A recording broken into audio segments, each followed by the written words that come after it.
எத்தனை ஓட்டை இத்தனை இருந்தால் பூரா தண்ணியை வெளியிலடா போகும்.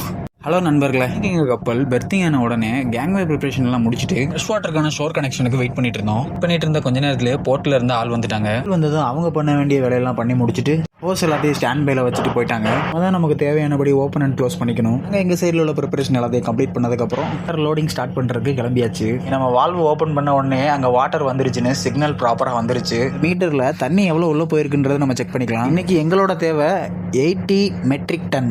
போர்ட் அண்ட் ஸ்டாபோர்ட் 2 டேங்கையுமே ஃபில் பண்ணணும். இன்னைக்கு எல்லாம் பக்கான்னு செக் பண்ணிட்டு அப்படியே திரும்பி பார்த்தா எல்லா பக்கத்துல தான் தண்ணி வருது. இதில் ஒயிட்டாக இருக்கிறது நம்ம கப்பலில் உள்ள ஹோஸு. கலர் போர்ட்டில் உள்ளவங்க கொடுத்த ஹோஸு. நம்மளோட ஹோஸில் எந்த ஒரு ஃபால்ட்டும் இல்லை. ஆனால் ரெட் கலர் ஹோஸில் ஃபுல்லாகவே ஃபால்ட் மட்டும்தான் இருக்குது. ஹோஸை வச்சு தண்ணி எடுத்தோம். 80 மெட்ரிக் டன்லாம் எடுக்க முடியாது. 40 தான் உள்ளே போகும், 40 வெளியில் தான் போகும். இது ஒரு பிக் இஷ்யூ. ஏன்னா வாட்டர்ன்றது ரொம்ப முக்கியமான விஷயம். சீஃப் ஆஃபீஸர்கிட்ட இன்ஃபார்ம் பண்ணோம். சீஃப் ஆஃபீஸர் கேப்டன்ட்ட இன்ஃபார்ம் பண்ணாரு. வாட்டர் சப்ளையை ஸ்டாப் பண்ணியாச்சு. அப்போ நம்ம தண்ணி எடுத்து வந்தோம்னா வேஸ்ட் ஆனதுக்கு நம்ம தெரியல காசை கட்டிடுவானுங்க. அப்புறம் கம்பெனி நம்மளை செஞ்சு விட்ருவானுங்க. நெக்ஸ்ட் வீடியோக்கு ஃபாலோ பண்ணிக்கங்க. பை.